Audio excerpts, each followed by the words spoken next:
Hello and welcome to Academic Express YouTube channel. I am Kundan Singh. Today we are going to discuss the economy news of 9th July 2020. For the PDFs of the lecture we are going to discuss, you can join our Telegram channel as here. This is the logo of our Telegram channel. This is the email of our channel. And don't get afraid because this whole lecture is going in Hindi language. सो घबराइए मत, ये सारा का सारा lecture Hindi language में होगा। आज हम लोग डिस्कस करने जा रहे हैं daily economy news and economic terms. So आज 9 जुलाई 2020 को जितने भी इकोनॉमी से रिलेटेड न्यूज़ आए हैं उसको हम लोग भी डिस्कस करेंगे। चलिए बिना टाइम वेस्ट करते हुए आगे बढ़ते हैं। सो आज का जो पहला न्यूज़ है, ये पहले आप न्यूज़ का आर्टिकल देखिए। SEBI CBDT sign data sharing pact. ये सेबी क्या है? तो सेबी है securities and exchange board of India, और CBDT क्या है? CBDT है central board of direct taxes. ये दोनों एक मेमोरेंडम ऑफ अंडरस्टैंडिंग साइन किए हैं, जिसके द्वारा ये लोग क्या करेंगे, अपने अपने बीच में डाटा को शेयर करेंगे। ठीक है, ये पढ़िए। The Securities and Exchange Board of India on Wednesday announced the signing of a memorandum of understanding with the Central Board of Direct Taxes to facilitate the sharing of data between SEBI, Security and Exchange Board of India, and CBDT, Central Board of Direct Taxes, on an automatic and regular basis. The memorandum of understanding signed by two bodies will ensure that both CBDT and SEBI have seamless linkage of data exchange. So ये दोनों लोग memorandum of understanding sign किए हैं ताकि ये लोग data को exchange कर सकें। अब हम लोग फर्दर देखते हैं कि ये मेमोरेंडम ऑफ अंडरस्टैंडिंग होता क्या है। तो देखिए, ध्यान दीजिएगा। A memorandum of understanding is a formal agreement. ये एक तरह का एक फॉर्मल एग्रीमेंट होता है, दो और उससे ज़्यादा पार्टीज़ के बीच में हो सकता है, जिसमें कंपनीज या ऑर्गेनाइजेशन जो है ये मेमोरेंडम ऑफ अंडरस्टैंडिंग इस्टेब्लिश करती है अपने अपने ऑफिशियल पार्टनरशिप के साथ में। याद रखिएगा, मेमोरेंडम ऑफ अंडरस्टैंडिंग जो है वो लीगली बाइंडिंग नहीं है, मतलब इस पर आप किसी तरह का केस नहीं कर सकते हैं। अगर आप मेमोरेंडम ऑफ अंडरस्टैंडिंग किसी दो पार्टीज़ के बीच में साइन हुआ है तो वो दोनों पार्टी, अगर कोई एक पार्टी अगर नहीं मानता है तो उसके प्रति आप केस नहीं कर सकते हैं, ये लीगली बाइंडिंग नहीं है। लेकिन ये एक तरह का एक डिग्री है जो कि सीरियसनेस को दर्शाता है, एक म्यूचुअल रिस्पेक्ट को दर्शाता है, और स्ट्रॉन्गर दैन जेंटलमैन्स एग्रीमेंट को दर्शाता है। इसलिए मेमोरेंडम ऑफ अंडरस्टैंडिंग को बहुत ही ज़्यादा तवज्जो दिया जाता है बड़े बड़े इंस्टीट्यूशन में, और दोनों पार्टीज जब इसको साइन करते हैं तो उसको मेमोरेंडम ऑफ अंडरस्टैंडिंग बोलते हैं। फर्दर हम लोग ये जानेंगे, आप यहाँ पे देख सकते हैं, हम इस चीज़ का भी क्लासिफिकेशन करेंगे टैक्सेस का। क्यों कर रहे हैं क्लासिफिकेशन? इसलिए कर रहे हैं क्योंकि यहाँ पे बात उठा है CBDT का, और CBDT का फुल फॉर्म है central board of direct taxes. तो ये डायरेक्ट टैक्सेस होता क्या है, ज़रा इसके बारे में जानते हैं। देखिए, टैक्स जो है दो तरह की होती है, एक होता है डायरेक्ट टैक्स, एक होता है indirect tax. So direct tax में क्या क्या आता है? Income tax, corporation tax, property tax, inheritance tax, gift tax और वेल्थ टैक्स, ये सभी चीज़ें आते हैं डायरेक्ट टैक्स में। और इनडायरेक्ट टैक्स की अगर बात करें तो उसमें central excise tax, central sales tax, custom duty, service tax, value added tax and securities transaction tax, ये सारी चीज़ आते हैं इनडायरेक्ट टैक्स में। याद रखिए, रेवेन्यू रिसिप्ट्स दो तरह का होता है, tax revenue and non tax revenue. So ये सभी जो चीज़ें हैं ये टैक्स रेवेन्यू के अंदर में आते हैं। टैक्स रेवेन्यू में दो तरह का होता है, डायरेक्ट टैक्स और इनडायरेक्ट टैक्स। रेवेन्यू रिसिप्ट्स दो तरह का होता है, tax revenue and non tax revenue receipts. जो टैक्स रेवेन्यू रिसिप्ट्स है उसके अंदर डायरेक्ट टैक्स और इनडायरेक्ट टैक्स आता है। डायरेक्ट टैक्स के अंदर ये सारी चीज़ें आते हैं और इनडायरेक्ट टैक्स के अंदर ये सारी चीज़ें आती हैं। ये चीज़ आपको जानकारी होनी चाहिए क्योंकि ये चीज़ एग्जाम में हर बार पूछता है, वो चाहे RRB का एग्जाम हो, चाहे बैंक का एग्जाम हो, चाहे IBPS का एग्जाम हो, चाहे पब्लिक सर्विस कमीशन हो, जो भी एग्जाम हो उसमें ये चीज़ें हमेशा पूछ देता है कि among of the following which comes under tax revenue. So tax revenue में डायरेक्ट टैक्स भी आता है, इनडायरेक्ट टैक्स भी आता है, तो कुछ भी डाल देगा और उससे पूछ लेगा टैक्स रेवेन्यू में कौन सा आता है। चलिए फर्दर आगे बढ़ते हैं हम लोग। नेक्स्ट न्यूज़ है यहाँ पर, स्टेट बैंक ऑफ इंडिया और HDFC बैंक जो है अपने लोन रेट्स की कटौती किए हैं। यहाँ पे एक और न्यूज़ आर्टिकल है, UCO bank reduces MCLR by 10 basis point. देखिए, यहाँ पर दिख रहा है कि स्टेट जो अभी कोरोना वायरस का जो क्राइसिस चल रहा है उसके कारण बैंकों में बहुत ही ज़्यादा दिक्कत आ रहा है, सबसे ज़्यादा दिक्कत बैंक को आ रहा है। तो वो जो लोन प्रोवाइड करना चाहते हैं, कोई लोन लेने नहीं आ रहा है, तो वो लोन प्रोवाइड करने के लिए अपने MCLR क्या होता है? MCLR होता है marginal cost fund based lending rate. तो यहाँ पे जो आर्टिकल बोला गया है, यहाँ पे बोला गया है कि SBI और HDFC बैंक और यूको बैंक भी है साथ में, ये लोग जो है अपने अपने MCLR के लोन रेट्स में कटौती किए हैं। ठीक है, फर्दर हम लोग जानेंगे कि MCLR होता क्या है। तो यहाँ पे आप देख सकते हैं ये ब्लू वाला SBI का है और ये रेड वाला जो है HDFC बैंक का है। तो ओवरनाइट के लिए अगर आप जाएंगे तो SBI बैंक जो है आपको 6.65% तक के रेट देगा और HDFC बैंक आपको 7.1% देगा। और वही अगर आप लॉन्ग टर्म यानी कि 3 ईयर्स पे जाना चाहते हैं तो SBI बैंक का 7.3% है और HDFC बैंक का 7.65%। ये चार्ट को जरूर आप लोग देख लीजिएगा, ये चार्ट बड़ा इंपॉर्टेंट है कि किसका रेट कितना है क्या नहीं है। और वहीं यूको बैंक भी अपना MCLR रेट जो है 10 बेसिस पॉइंट, ये BPS का मतलब होता है बेसिस पॉइंट, याद रखिएगा BPS का मतलब होता है बेसिस पॉइंट। सो ये भी वो चीज़ जो है 10 बेसिस पॉइंट कम किए हैं। Sorry, HDFC bank has effected 20 basis point cut in MCLR यानी marginal cost of fund based lending rate across tenors. और SBI यानी कि HDFC बैंक जो है 20 बेसिस पॉइंट कट किया है और SBI बैंक जो है थोड़ा सा कम 5 से 10 बेसिस पॉइंट का जो है वो कट किया है, शॉर्ट टेनर्स के लिए कट किया है SBI बैंक।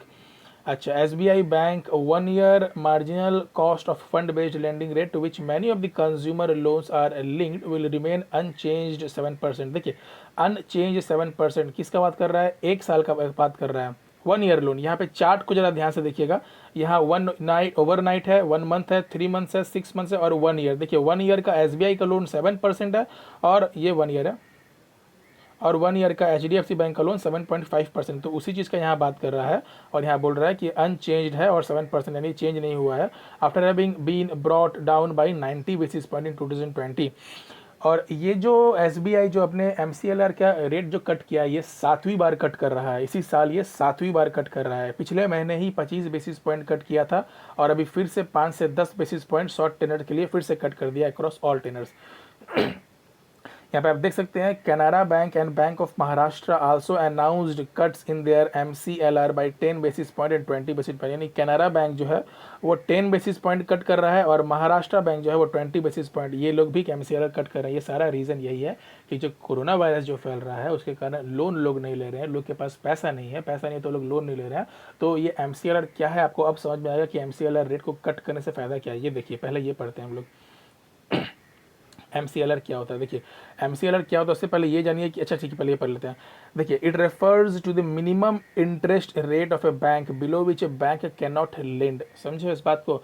MCLR रेट जो है ये सॉरी MCLR रेट जो है ये एक तरह से एक इंटरेस्ट रेट है जो कि जिसके नीचे कोई भी बैंक लेंड नहीं दे सकता, यानी लोन नहीं दे सकता है।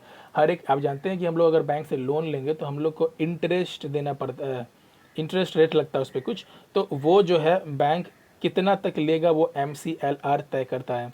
ठीक है, हालांकि कुछ एरिया एक्सेप्शन है जहाँ पे RBI के अलाउंस से बैंक कुछ कर सकता है, जैसे कि लिखा हुआ except in some cases which are allowed by RBI। Marginal cost of fund based lending rate actually describes the method by which the minimum interest rate of loans is determined by a bank। जो लोग loans देंगे उसका minimum कम से कम कितना interest लेना है ये MCLR describe करता है। MCLR देखिए इस चीज़ को आप लोग याद रखिएगा कि जो MCLR है यानी कि marginal cost of fund based lending rate replaces the base rate system from 1 अप्रैल 2016। यानी कि बेस रेट सिस्टम पहले हुआ करता था जिसको कि जो है MCLR रिप्लेस कर दिया है, कब से? 1 अप्रैल 2016 से। अब हम लोग बात करते हैं MCLR किसका इंस्ट्रूमेंट है। देखिए मॉनेटरी पॉलिसी के बारे में आप लोग जानते ही होंगे, मॉनेटरी पॉलिसी का एक डेडिकेटेड वीडियो मैं बाद में बना दूंगा। सो मॉनेटरी पॉलिसी में 2 तरह का इंस्ट्रूमेंट होता है, एक है क्वांटिटेटिव इंस्ट्रूमेंट्स और एक है क्वालिटेटिव इंस्ट्रूमेंट्स। तो क्वांटिटेटिव के अंदर में आता है cash reserve ratio, statutory liquidity ratio, इसको रिजर्व रेशियो बोलते हैं, ओपन मार्केट ऑपरेशंस और जितने तरह के रेट्स होते हैं जैसे रेपो रेट हुआ, रिवर्स रेपो रेट हुआ, बैंक रेट हुआ, MSF रेट हुआ, लिक्विडिटी एडजस्टमेंट फैसिलिटी हुआ, ये सभी चीज़ें आते हैं क्वांटिटेटिव में। लेकिन अगर हम लोग क्वालिटेटिव का बात करें, क्वालिटेटिव का, तो इसके अंदर मार्जिन है, LTV है, कंज्यूमर क्रेडिट कंट्रोल है, डाउन पेमेंट है, रेशनिंग है, मोरल सुएसन है, डायरेक्ट एक्शन है, ये सारी चीज़ें आते हैं क्वांटिटेटिव में। और इसी क्वांटिटेटिव में आता है marginal cost of fund based lending rate. यानी कि आपसे ये क्वेश्चन हर बार मतलब कई बार पूछा हुआ है कि MCLR कम्स अंडर विच, और ऑप्शन दे देगा आपको क्वांटिटेटिव, क्वालिटेटिव, और भी 2 ऑप्शन दे देगा अलग अलग। तो आंसर होगा क्वालिटेटिव। याद रखिएगा, qualitative and quantitative both are the instruments of monetary policy. Qualitative and quantitative both are the instruments of monetary policy. इसके अंदर क्या क्या आता है आप लोग देख ही चुके हैं, ये अच्छे से पढ़ लीजिएगा, आप लोगों को समझ में आ जाएगा कि क्या क्या इसके अंदर आता है। अब लोग आगे बढ़ते हैं। नेक्स्ट जो यहाँ पे न्यूज़ आर्टिकल जो आज के डेट में है वो ये है, जरा ध्यान से पढ़िएगा। ICICI bank board approves ₹15,000 crore fund raising. ठीक है, ICICI बैंक के जो बोर्ड है वो 15,000 करोड़ रुपए का फंड रेजिंग के लिए अप्रूव कर दिए हैं। फिर फर्दर एक और आर्टिकल यहाँ पे देखिए, State Bank of India agrees to invest up to ₹1,760 crore in Yes Bank FPO। ये FPO क्या होता है, इसको बोलते हैं फर्दर पब्लिक ऑफरिंग या फिर फॉलो ऑन पब्लिक ऑफरिंग। उसी का जिक्र यहाँ पर भी हो रहा है कि ICICI बैंक भी जो है 15,000 करोड़ रुपए का फंड रेजिंग अप्रूव कर दिया है। लेकिन जो मेन पॉइंट जो मैं आपको बताने वाला हूँ, ये आर्टिकल आप लोग खुद से पढ़ लीजिएगा, समझ में आ जाएगा। यहाँ जो मेन पॉइंट जो जानने के लिए है वो यही है कि ये किस मेथड से ये कर रहे हैं, ये फंड रेजिंग किस मेथड से कर रहे हैं। जैसे कि देख सकते हैं आप यहाँ पे दिया है प्राइवेट प्लेसमेंट है, उसके बाद प्रिफरेंशियल इश्यूज़ है, फिर QIP है, and further public offering. Further public offering जो कि आप यहाँ पे भी देख रहे हैं, फर्दर पब्लिक ऑफरिंग यहाँ पर भी दिया हुआ है। तो चलिए हम लोग जानते हैं ये सभी मेथड्स के बारे में। देखिए, प्राइवेट प्लेसमेंट किसको बोलते हैं? प्राइवेट प्लेसमेंट किसको बोलते हैं कि when A company issues financial securities, जब एक कंपनी किसी भी तरह का फाइनेंशियल सिक्योरिटीज इशू करता है अपने शेयर के रूप में। एक चीज़ को ध्यान रखिएगा कि जो शेयर है वो not more than 49 in number होना चाहिए, 49 से ज़्यादा नंबर का वो शेयर नहीं होना चाहिए। तो जब एक कंपनी फाइनेंशियल सिक्योरिटी इशू करता है शेयर के रूप में जो कि 49 से ज़्यादा ना हो, और कन्वर्टिबल सिक्योरिटीज़ एक पार्टिकुलर ग्रुप को इन्वेस्ट करने के लिए इशू करता है, तो उसको बोलते हैं प्राइवेट प्लेसमेंट, उसको बोलते हैं प्राइवेट प्लेसमेंट। और प्राइवेट प्लेसमेंट 2 तरह का होता है, preferential allotment placement and qualified institutional placement. ये तीनों मेथड का यहाँ पे जिक्र किया गया है। ये तीनों मेथड का जो है यहाँ पे जिक्र किया गया है। किस किस मेथड का? प्राइवेट प्लेसमेंट का, प्रिफरेंशियल अलॉटमेंट प्लेसमेंट का, और क्वालिफाइड इंस्टीट्यूशनल प्लेसमेंट का। चलिए आगे जानते हैं प्रिफरेंशियल अलॉटमेंट क्या होता है। Under the preferential allotment a listed company issues securities to a select group of entities which may be institutions और promoters at a particular price. तो प्रिफरेंशियल अलॉटमेंट क्या होता है? प्रीफरेंस का मतलब, इसका वर्ड्स का मतलब ही समझ में आ रहा है, प्रीफरेंस देना। तो ये क्या करते हैं, ये इंस्टीट्यूशंस और प्रमोटर्स को एक पार्टिकुलर प्राइस पर अपने कंपनी का जो सिक्योरिटीज है वो इशू कराते हैं, उसको बोलते हैं प्रेफरेंशियल अलॉटमेंट, जिसमें कि इन्वेस्टर्स में have lock in period, investors के पास लॉक इन पीरियड भी हो सकता है। और एक चीज़ को नोटिस कीजिएगा यहाँ पर कि usually the preferential allotment companies in usually for a preferential allotment companies are required to take a permission of share holders. Share holders की परमिशन लेना पड़ता है। अगर किसी कंपनी को प्रेफरेंशियल अलॉटमेंट निकालते हैं तो वो कंपनी को शेयर होल्डर्स जो उनके हैं उससे परमिशन लेना पड़ता है कि हम लोग प्रेफरेंशियल अलॉटमेंट निकाले कि नहीं निकाले। तो ये समझ गया प्रेफरेंशियल अलॉटमेंट। इससे पहले हम समझाएं आपको प्राइवेट प्लेसमेंट, और प्राइवेट प्लेसमेंट के अंदर में आता है प्रेफरेंशियल अलॉटमेंट, और प्राइवेट प्लेसमेंट के अंडर में ही आता है क्वालिफाइड इंस्टीट्यूशनल प्लेसमेंट। इसका भी जिक्र उस आर्टिकल में है। तो जानते हैं हम लोग क्वालिफाइड इंस्टीट्यूशनल प्लेसमेंट क्या होता है। देखिए, qualified institutional placement is another way to go for private placement. बिल्कुल प्राइवेट प्लेसमेंट आपको बता दिए ऊपर हम लोग। तो under which a listed company issues share और convertibles to institutional buyers only. Institutional जो बायर्स होंगे उस कंपनी के, केवल उन्हीं लोगों के लिए एक शेयर या फिर एक कन्वर्टिबल निकालती है कंपनी, इशू करती है, उस चीज़ को बोलते हैं क्वालिफाइड इंस्टीट्यूशनल प्लेसमेंट। ये जो क्वालिफाइड इंस्टीट्यूशनल प्लेसमेंट जो है ये कब से प्रोसेस में आया है? This process was introduced in 2006। याद रखिएगा, जो क्वालिफाइड इंस्टीट्यूशनल प्लेसमेंट है ये 2006 से प्रोसेस में आ गया है to provide listed companies a new window. Basically ये क्वालिफाइड इंस्टीट्यूशनल प्लेसमेंट क्या है? ताकि जो भी इंस्टीट्यूशनल बायर्स है वो डोमेस्टिक मार्केट से ही अपना फंड रेज करे, ना कि फॉरेन मार्केट से। देखिए, आप रेड लाइन में पढ़ सकते हैं, qualified institutional placement aimed to raise fund from domestic market rather than going to foreign market. तो याद रखिएगा क्वालिफाइड इंस्टीट्यूशनल प्लेसमेंट जो है वो बनाया गया था 2006 से, वो प्रोसेस में है। और ये बेसिकली इसका एम क्या है, to provide listed companies a new window to raise fund from the domestic market rather than going to the foreign market. तो समझ गया। चलिए आगे बढ़ते हैं। आईपीओ यानी कि initial public offering, initial public offering और फॉलो ऑन पब्लिक ऑफरिंग या फिर फर्दर पब्लिक ऑफरिंग इसको बोलते हैं। ये क्या चीज़ें हैं? देखिए, जब भी कोई एक नया कंपनी अपना फाइनेंशियल सिक्योरिटीज पहली बार पब्लिक में निकालती है तो उसको बोलते हैं इनिशियल पब्लिक ऑफर। याद रखिए, जब भी कोई एक नया कंपनी पहली बार अपना कोई फाइनेंशियल सिक्योरिटीज जो है वो फर्स्ट टाइम पब्लिक में निकालती है तो उसको बोलते हैं इनिशियल पब्लिक ऑफर। और दूसरी बात, जब वही कंपनी जो एक बार निकाल चुकी है अगर वो दोबारा से अगर वो एक फाइनेंशियल सिक्योरिटीज दोबारा से निकालती है लिस्टेड कंपनी के लिए तो उसको बोलते हैं फॉलो ऑन पब्लिक ऑफर। यानी कि वेयर एज, देखिए, व्हेन एन अनलिस्टेड कंपनी यानी कि नई company issues a financial securities, अगर फाइनेंशियल सिक्योरिटीज फर्स्ट टाइम पहली बार पब्लिक के लिए निकालती है तो उसको बोलते हैं initial public offer. Whereas if a listed company यानी कि जो कंपनी पहले से लिस्टेड है वो अगर एक नया ऑफर दोबारा निकालती है सेल के लिए तो उसको बोलते हैं फॉलो ऑन पब्लिक ऑफर। यानी कि जो कंपनी नई आएगी वो जो शेयर निकालेगी उसको बोलेंगे इनिशियल पब्लिक ऑफर, और जो कंपनी और वही कंपनी जो पहले से लिस्टेड अगर वो दोबारा से एक नया शेयर निकाल रही है तो उसको बोलेंगे फॉलो ऑन पब्लिक ऑफर या फिर फर्दर पब्लिक ऑफरिंग। तो इसी यानी कि initial public offering, follow on public offering या further public offering, qualified institutional placement, preferential allotment placement, private placement, इन्हीं चीज़ों का जिक्र था इस दोनों आर्टिकल्स में। इसीलिए मैं इस दोनों आर्टिकल को लिया, इस दोनों आर्टिकल को पढ़ सकते हैं और भी डिटेल्स जानने के लिए। बेसिकली एग्जाम में अगर आएगा तो इन सभी चीज़ों से आ सकता है। चलिए हम लोग आगे बढ़ते हैं। यहाँ पे एक और चीज़ कि आईसीआईसीआई बैंक से इसी आर्टिकल में एक और वर्ड है, उसका नाम है total capital adequacy. ICICI bank बोला है कि उसका जो टोटल कैपिटल एडिक्वेसी जो है वो मार्च 31 2020 के अनुसार 16.11% है। अब हम लोग जानेंगे कि ये टोटल कैपिटल एडिक्वेसी होता क्या है, क्योंकि ये भी इसी आर्टिकल में था जिसमें हम लोग बात की ये सभी ऑफरिंग्स के बारे में, ये सभी प्लेसमेंट के बारे में। इसी आर्टिकल में इस वर्ड का भी जिक्र किया गया है, total capital adequacy. So let us know what is this. देखिए, टोटल कैपिटल एडिक्वेसी को दूसरा वर्ड्स में कैपिटल एडिक्वेसी रेशियो बोलते हैं या फिर capital to risk weighted assets ratio भी बोलते हैं। ये क्या है, इसके लिए कि मैंने पहले ही अपने डायरी में लिखा हुआ था तो मैं उसी को बढ़िया से आपके सामने फोटो प्रेजेंट कर रहा हूँ। देखिए, capital to risk weighted assets ratio इसको बोलते हैं। ये बेसिकली इसको कैपिटल एडिक्वेसी रेशियो भी बोला जाता है।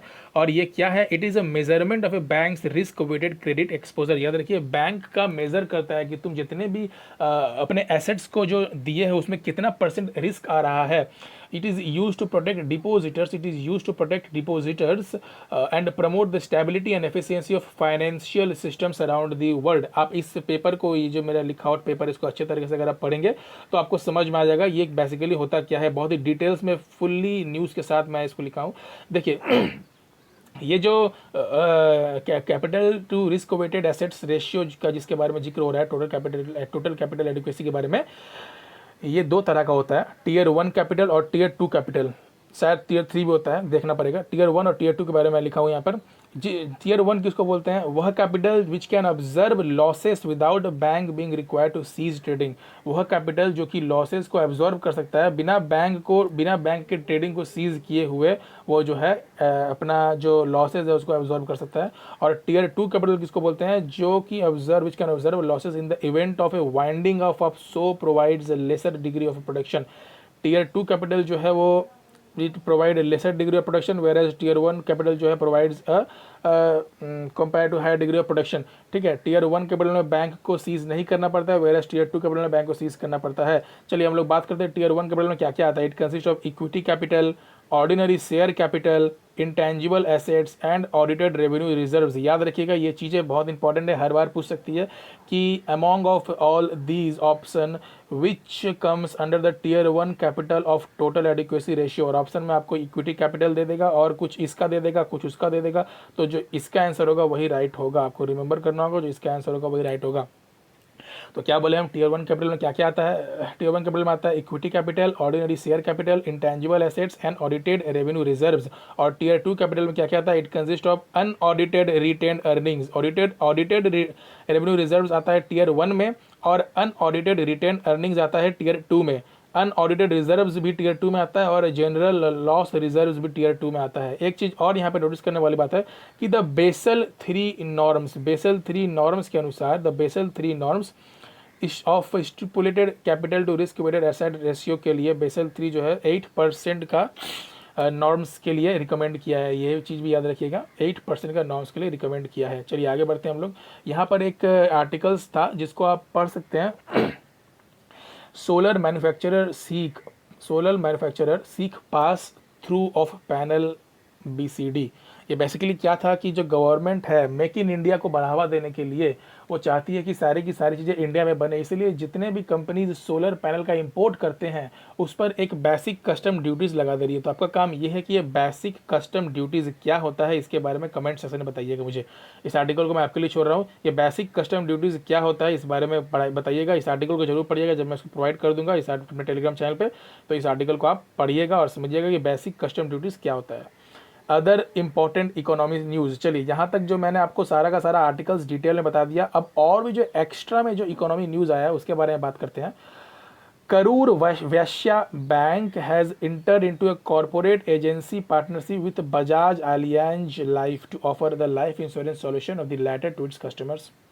ये न्यूज़ है, अदर इंपॉर्टेंट इकोनॉमी न्यूज़ है। इन सभी न्यूज़ को आप पढ़िएगा जरूर, बहुत इंपॉर्टेंट है। Bank of Maharashtra has sanction ₹2,799 crore to MSME under various schemes. South India bank Q1 net rises to इतना %। The department for promotion of industry and internal trade DPIIT e commerce से बोला है कि आप कंट्री ऑफ ओरिजिन का tag लगाएं हर उस प्रोडक्ट पे जो आप नया लिस्ट करने जा रहे हैं अपने प्लेटफॉर्म्स पे। इसको जरूर पढ़िएगा। ये इंडिया चाइना इशू को तनाव में लाने के बाद से शुरू हुआ है। फिर इसके बाद आता है government has created agriculture infra fund of ₹1 lakh crore. इसको लेकर बेसिकली इस चीज़ को लेकर मैं एक डिटेल्ड वीडियो बना दूंगा।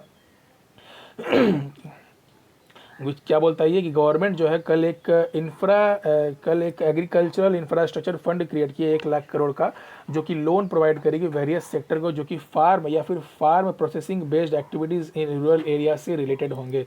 तो इन सभी चीज़ों को जरूर पढ़िएगा आप। तो यहाँ पे हम लोग अब एंडिंग में जाते हैं।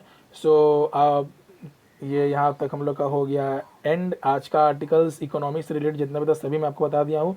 इन PDF को आप अच्छे तरह से पढ़िएगा, वो समझ में आ जाएगा। आज से रिलेटेड जो भी आर्टिकल्स था ये सभी चीज़ों को मैं अच्छे तरीके से आपके सामने रख दिया हूँ, बड़े अच्छे से सब चीज़ समझा दिया हूँ। मॉनेटरी पॉलिसी इंस्ट्रूमेंट्स है, जो भी चीज़ था सब समझा दिया हूँ। बने रहिए हमारे साथ। आप इस लेक्चर के PDF को हमारे टेलीग्राम चैनल से ज़रूर ले सकते हैं।